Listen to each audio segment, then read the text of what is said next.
My name is Michael Stevens, and I created the VSauce network on YouTube. You might think, VSauce, that's a pretty ridiculous name, and it is, but you can't blame me for it. It came from fakenamegenerator.com. I was asked to create a channel that would appeal to teenagers, and I didn't want to call it something lame, so I just said, let's make a random word up. And this website allows you to create fake identities, fake credit cards, fake social security numbers, and also domains that are available to be purchased and are in English. And I just hit refresh all day. VSauce.com showed up, and I'm like, that's it. It meant nothing, and so the channel could evolve and become whatever it wanted to. Can you imagine if I'd named it Video Game Comedy? It couldn't have become what it is today, which is an education network that covers informational things of all varieties: philosophy, chemistry, science, history. These are the current hosts of the 3 channels in the network. There's me in the green, there's Kevin in the blue shirt, and Jake in purple. The channels that we host and run are very, very creatively titled VSauce 1, that's mine, VSauce 2, and VSauce 3. You didn't see that one coming, I'm sure, but I wish I'd kind of thought a little bit more about that. However, the names are easy to evolve. The channels can become whatever the individual hosts or the audiences want, because the name tells you nothing about what it promises. Anyway, we have a sort of infectious curiosity. We want to excite people about learning, and the kind of niche that we found is hilariously bizarre questions that we take extremely seriously.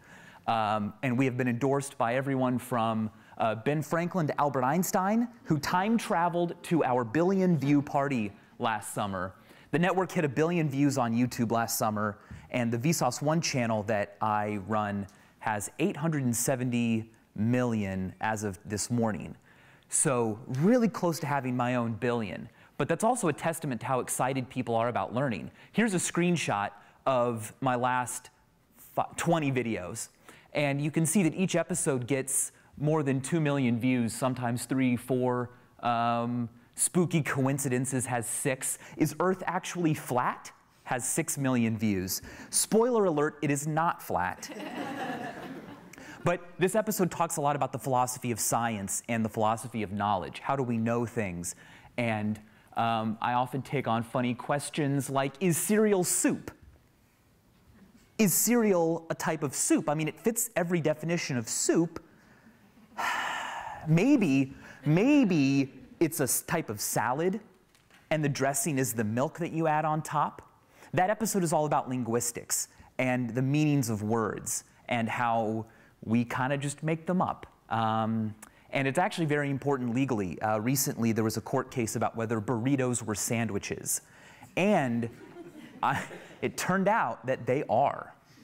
A sandwich chain had a contract with a mall that said you cannot have any other sandwich shop move into this mall. And then a burrito place moved in and they said, no. You said no sandwiches and now there's burritos?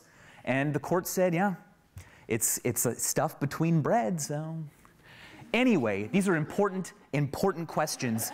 And what I think is actually important about them is the accidental learning that occurs. I'll ask something funny like, wait, if you were traveling at the speed of light and you turned on your headlights, what would happen? Would the light come out? Would it like not even come on? Would the light pool up inside like an overflowing bowl? Well, let's talk about what light is, what the speed of light is, and what the laws of physics tell us. So that's what I do, and I found an enormous audience on YouTube, even though some of these might seem a little niche. My newest one is a 24 minutes and 14 seconds long video about the Banach-Tarski paradox, which is part of set theory and is very, well, it takes a while to explain, but so far, more than 3 million people have wanted to learn about it and spend 24 minutes on higher mathematics, which is awesome. But I'm here to talk about talent. Specifically digital talent, but there's not a difference. This came up in a panel yesterday, and I think Tom Scott put it really well. He said, guys, YouTube is a platform, not a genre. It's a place you put things, but what you put there can be of many, many varieties. And so digital talent, talent in traditional media, artistic talents of different types, they're all pretty much the same. I'm talking about talented people who have a talent for getting attention, and for not just getting attention, but for getting fans. That's why this is titled, What Are Fans? Because I think what really defines what works on YouTube is a type of person that can make people want to keep coming back. Follow them to other platforms, to other genres. That's what talent does. The word talent comes from this, scales. Back in the days when money was weighed against precious metals, money was sometimes called talents. Maybe you've heard of the parable of the talents. So back in the ancient Roman times, we had scales, and the coins you measured out were called talents. So why are they called talents? Because they cause the scales to incline. And that's what talent is, an inclination. It's this kind of natural thing that you just do. The coins didn't try to make the scales move, they just did. And a lot of the success stories on YouTube, especially now because YouTube is still so young, are just people who intuitively do a great job at attracting attention and fans. They don't always know how to even say what they're doing, but they're doing it very well. So let's talk about what those things are. They come in 4 different varieties, at least the ones I'll talk about today. They have a handle. They are soup to nuts. They're open, and they help people express who they are. In other words, talent are novelty mugs. They have a handle, they're open, you can express yourself with it, and what was the other one? Soup to nuts. Yes, that was a quiz. How many people here know soup to nuts? It's a saying. Okay, so it's an American English saying. I looked it up after the rehearsal because I was like, no one knows what I'm talking about. When I first heard it, I didn't know what it meant, but it means from beginning to end. Apparently, a meal in America at the time this phrase came about began with soup and it ended with nuts for dessert. So someone who is a soup to nuts person can do everything in a process from the beginning to the end on their own. At least they know how to do it. There's a Roman phrase, it's in Latin, and it's ab ovo usque ad mala. Means the same thing, but a Roman meal was eggs to apples. So anyway, this is totally useless, but kind of cool. Actually, I should put this in an episode. So let's start off with the first, which is to have a handle. What do I mean by handle? Well, what I mean by handle is that you can hold on to it. You can grab it and you can show it to other people and you can share it with them and you know how to push against it. You know how to share it. A lot of things are made that the viewer will watch, they'll click on, but then they don't know how to talk about what they just saw. They don't know how to spread it by word of mouth because there's not a handle for them to easily manipulate it with. And that, I think, is one of the biggest skills that digitally talented people who are successful on digital platforms have. They naturally know how to make something that a blogger can write about, that someone can easily tweet about, because there's a way to describe it that only takes a tweet length of letters. When I first began making videos, I was an actor on stage, so I definitely was that kind of person who wanted attention. And I decided, well, what will get a lot of clicks? That's all I wanted. I just wanted clicks on the internet. And so I created this masterpiece. Maybe you've seen, this masterpiece, we'll go back to that. It's a little piece of art video called Hillary Clinton Farts. Has anyone seen this video? Well, 6.9 million people have, and there's another version that someone actually ripped from me and put up, and that has 9 million views. But I said, let's leave them all up, because this is an important moment in American history. I literally just put a fart sound effect over Hillary Clinton and then added in some reactions. It's very immature. My mother was very ashamed, but yet, seeing this, you couldn't help but look. And if you search the title, even now on Google, you get Yahoo answer results of people going, is that video real? So I've now progressed to different things, but I had that initial, like, I know what I need to do to make sure that College Humor and Break and everyone on YouTube is like, well, I have to see what this is about.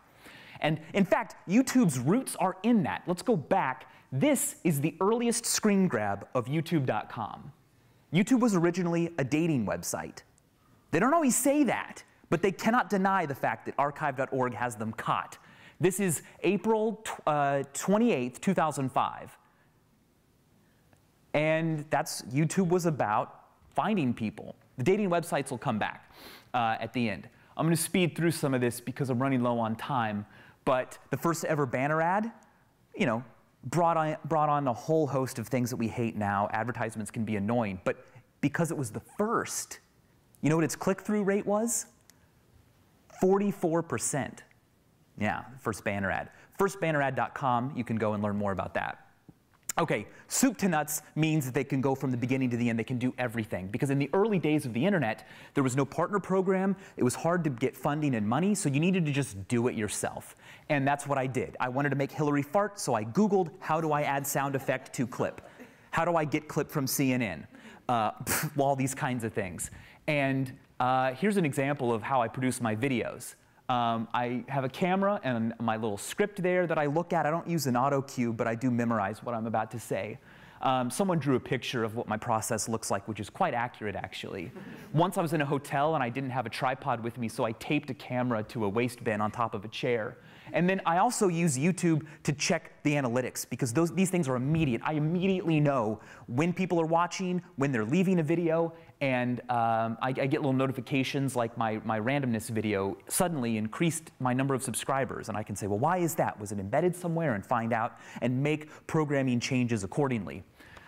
They're open. Digital talent is open because they have to do everything themselves, but also because YouTube is video on demand, they don't feel competitive with others. They feel like they can cooperate. Because watching Hannah Hart doesn't mean that you're choosing not to watch Miranda Sings. These people have their own things going on, but they appear in things all the time because it helps their audiences find out about one another. Also, they're open to the audience. They're revealed to the audience. When you watch this, you feel like I know exactly how their shows are made. I know exactly what it's like during that shoot, and if I ran into Hannah on the street, I could ask her anything, and she would never say, I don't know, the producers did it. She is the producer.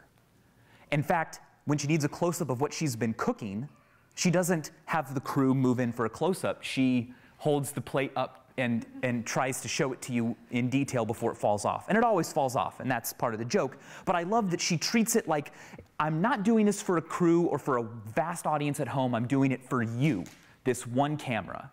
And you can't move, so I will do everything I can for you. And then finally, expresses who you are.